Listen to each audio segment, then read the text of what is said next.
तो बच्चों mental math कक्षा 6 अध्याय 12 अनुपात और समानुपात का आखिरी भाग कर लेते हैं। मैं हूं हरी सर और आप सभी बच्चे देख रहे हैं आपका अपना YouTube channel maths with Hari sir special Hindi medium के बच्चों के लिए।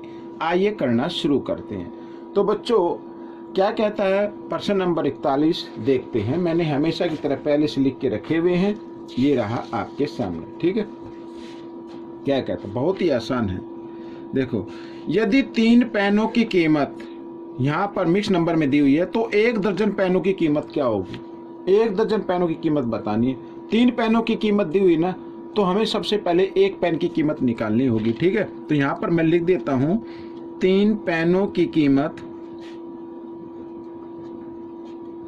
इसको हम किस में बदल लेते हैं, इसको हम फ्रैक्शन में बदल लेते हैं, यानी भिन्न संख्या में बदल लेते हैं। ठीक है, 27 को 4 से गुणा करेंगे, 27 चौका 108, 54 और 54 108। ठीक है, 108 में 1 जमा कर दें तो 109/4 आ गया। ठीक है, 1 पेन की कीमत क्या होगी, 1 पेन की कीमत तो कम होगी और कम के लिए क्या करेंगे, 109/4 को इसको 3 से और इधर लगा देते हैं। ठीक है, इस तरीके से। अब पूछा 12 दर्जन पेनों की, यानी 12 दर्जन नहीं 12 पेनों की, यानी 1 दर्जन में 12 पेन होते हैं। तो यहाँ पर मैं लिख देता हूँ 1 दर्जन बराबर 12। ठीक है, 1 दर्जन में कितनी संख्या होती है, 12। तो 12 पेनों की कीमत क्या होगी, तो ज़्यादा होगी। तो यहाँ पर निकाल लेते 12 पेनों की कीमत। तो 12 पेनों की कीमत क्या होगी, तो ज़्यादा होगी और ज़्यादा के लिए क्या कर देंगे, गुणा कर देते हैं इस तरीके से। ठीक है, अब देखो 4 तिया 12, 12 से 12 कट गया तो ये आ गया 109 रुपये होगी बच्चों। कितनी होगी, 109 रुपये होगी। ठीक है, 12 पेनों की कीमत कितनी हो जाएगी, 109 रुपये। आइए करते हैं प्रश्न नंबर 42। तो प्रश्न 42 क्या कहता है, यदि 1 दर्जन केलों का मूल्य 48 रुपये है। 1 दर्जन का मतलब 12, अभी मैंने बताया ना, तो यहाँ पर लिखो 12 किलो का मूल्य। 12 किलो का मूल्य कितना है, 48 रुपये। ठीक है, और 7 किलो का मूल्य बताना। तो सबसे पहले आप 1 केले का मूल्य ज्ञात करो। 1 केले का मूल्य क्या होगा, 48। ये 12 इधर आकर भाग में आ जाएगा, तो 12 कम 12, 12 चौक 48, 4 रुपये होगा 1 केले का मूल्य। तो 7 केले का मूल्य क्या होगा, यहाँ पर लिख लो 7 केले का मूल्य। 7 का कितना होगा, ज्यादा होगा, तो 7 को 4 से गुणा कर देना, 7 चौक 28, तो 28 रुपये आ गया बच्चों। हो गया ये प्रश्न भी हल। ठीक है, प्रश्न नंबर 43 क्या कहता है, ये रहा आपके सामने। देखो 27 पुस्तकों का भार 108 किलोग्राम है, तो 12 पुस्तकों का भार बताना है। 27 का दिया हुआ है, 12 का बताना। तो 27 का दिया हुआ है तो 1 का ज्ञात करो। ठीक है, यहाँ पर लिख लेता हूँ 27 पुस्तकों का भार। 27 पुस्तकों का भार कितना है, 108 किलोग्राम है। ठीक है, 1 पुस्तक का भार कितना होगा, तो 108, इधर ये 27 गुणा में इधर आकर ये भाग में आ जाएगा ऐसे। तो 27 चौका 108 होता है, तो यानी 4 किलोग्राम आ जाएगा। कितना आ गया, 4 किलोग्राम। एक का तो पता लग गया ना, 4 किलोग्राम आ गया। तो 12 का कितना होगा, 12 का फिर ज़्यादा हो जाएगा। 1 का 12, 4 है तो 12 का ज़्यादा होगा, और ज़्यादा के लिए क्या करना है, गुणा कर देना है। तो 12 को 4 से, ये जो 1 का है ना, इसको गुणा कर दीजिए, 12 चौक 48, 48 किलोग्राम होगा। हो गया बच्चों। ठीक है, तो ये प्रश्न आपका हल हो गया। आइए करते हैं प्रश्न नंबर 44। ये रहा आपके सामने प्रश्न नंबर 44। ठीक है, क्या कहता है, देखो 34 विद्यार्थियों की एक कक्षा में पार्टी के आयोजन के लिए 510 रुपये एकत्र किए गए। यानी 34 विद्यार्थियों में 510 रुपये एकत्रित किए। यदि सभी विद्यार्थियों ने बराबर राशि का योगदान दिया हो तो विद्यालय के 150 विद्यार्थियों द्वारा कितनी राशि एकत्र की जाएगी।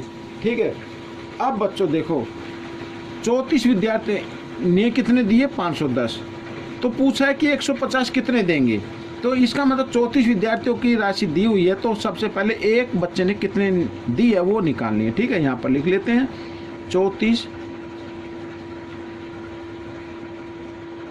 विद्यार्थियों ने पैसे दिए, इतना ही लिख लो बस, पैसे दिए। कितने दिए, 510 रुपये। ठीक है, एक ने कितने दिए, एक ने कितने दिए, तो कम देगा एक तो 510 को इधर ये 34 से क्या कर देते हैं, भाग कर देते हैं। ठीक है, और 17 से हम इसको काट दी, 17 दूनी 34, 17 तिये 51, 2 से 2 ये आ गया 15। ठीक है, 15 रुपये दिए, एक ने कितने दिए 15 रुपये। तो 150 कितने देंगे, 150 विद्यार्थियों ने पैसे दिए। तो 150 विद्यार्थियों ने दिए, तो इसका मतलब 150 को गुणा कर देना 15 से। ठीक है ना, तो 15 को 15 से गुणा करेंगे 225 आ जाएगा, इसके पीछे एक जीरो, तो ये आ गया बच्चों 2250 रुपये दिए। तो ये आपका उत्तर बन गया। ठीक है, आइए करते हैं प्रश्न नंबर 45। प्रश्न नंबर 45 क्या कहता है, देखो 6 सदस्यों के परिवार में 3 लीटर दूध की खपत होती है। 15 सदस्यों के परिवार में कितने लीटर दूध की खपत होगी। तो 6 सदस्यों में 3 लीटर लगता है, तो एक में निकालना पहले।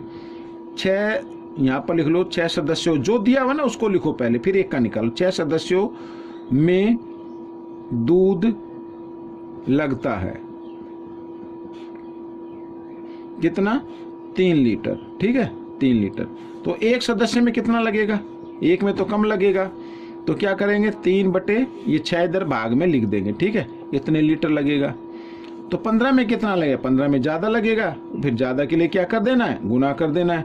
अब ये जो है ना, ये जो निशान लगाता है इसका मतलब है ये जो ऊपर वाला लाइन लिखा है वही लाइन लिखी है इसमें। ठीक है, तो 3 बटे 6 गुना 15 ऐसे। ठीक है, 3 से काट लेते हैं, या 3 से, 3 दूनी 6 और 3 पंजे 15, 5 तिये 15, 15 बटे 2 और 2 15 को जब 2 से भाग देंगे तो 7.5 आ जाएगा। तो 7.5 लीटर यहाँ पर लिख देता हूँ, 7.5 लीटर लगेगा दूध। ठीक है, ये आपका उत्तर बन गया। प्रश्न नंबर 46 क्या कहता है, देखो प्रश्न नंबर 46 कहता है समानुपात में प्रथम, तृतीय और चतुर्थ, यानी पहला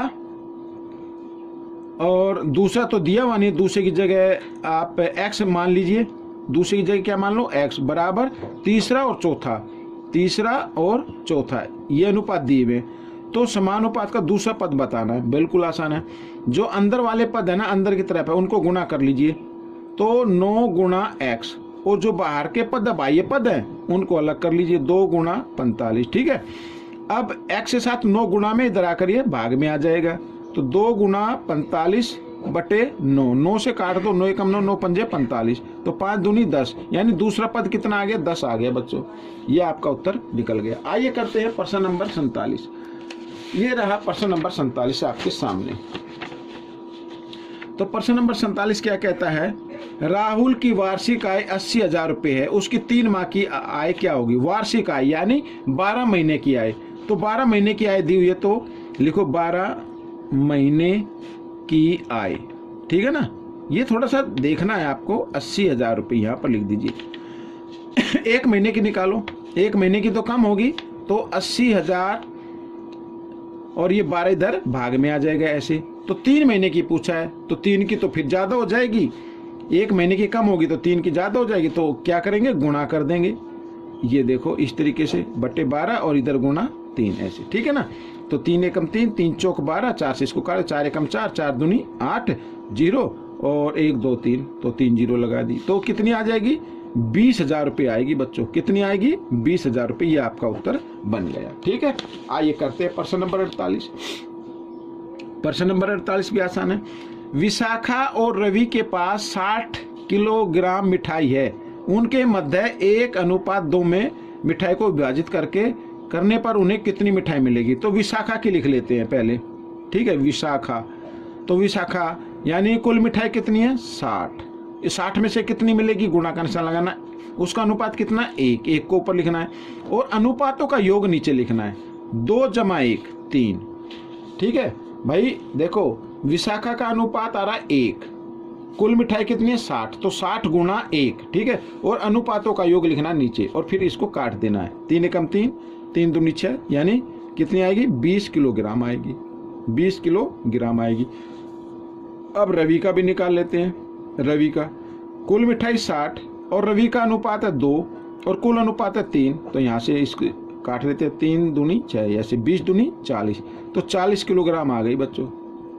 ठीक है ना, इस तरीके से 40 किलोग्राम। तो ये प्रश्न आपका हल हो गया। प्रश्न नंबर 49 कर लेते हैं। प्रश्न नंबर 49 कहता है सोहन की वार्षिक आय, फिर वही है 12, जैसे अभी किया था ना 47वां क्वेश्चन ये है। तो 12 महीने की आय है, वह बचत कितनी है, यहाँ पर ही बचत दी हुई है 3 लाख, 5 लाख आय है और 3 लाख की बचत है। उसकी आय और बचत का अनुपात बताना है, उसकी आय और बचत का अनुपात बताना है। तो आय कितनी है ये सीधा लिख दो, आय है 1 0 लगाओ 5 0 3 4 5, ठीक है, अनुपात का निशान लगाओ और ये 1 2 3 4 5, ठीक है। आय और बचत, बचत का अनुपात बताना, तो इसमें कितनी जीरो है 5, इसमें भी कितनी जीरो 5, 5 जीरो से 5 जीरो काट दीजिए तो कितना बचा 5:3, तो ये आपका उत्तर बन गया, ठीक है। करेंगे प्रश्न नंबर 50, ये रहा प्रश्न नंबर 50, ये रहा, ठीक है। प्रश्न नंबर 50 क्या कहता है, देखो बहुत ही आसान है ये भी। सोहन की वार्षिक आय और बचत ये दी हुई है जैसे पहले प्रश्न में था, उसकी आय व उसके खर्चे का अनुपात बताना है। अब देखो भाई यहाँ आय कितनी है 5 लाख, कितनी है 5 लाख है, ठीक है, और बचत कितनी है भाई 5 लाख कमाए 3 लाख बचाए तो खर्च कितने हो गए, खर्च तो 2 लाख हो गए ना, ये इस तरीके से, ठीक है।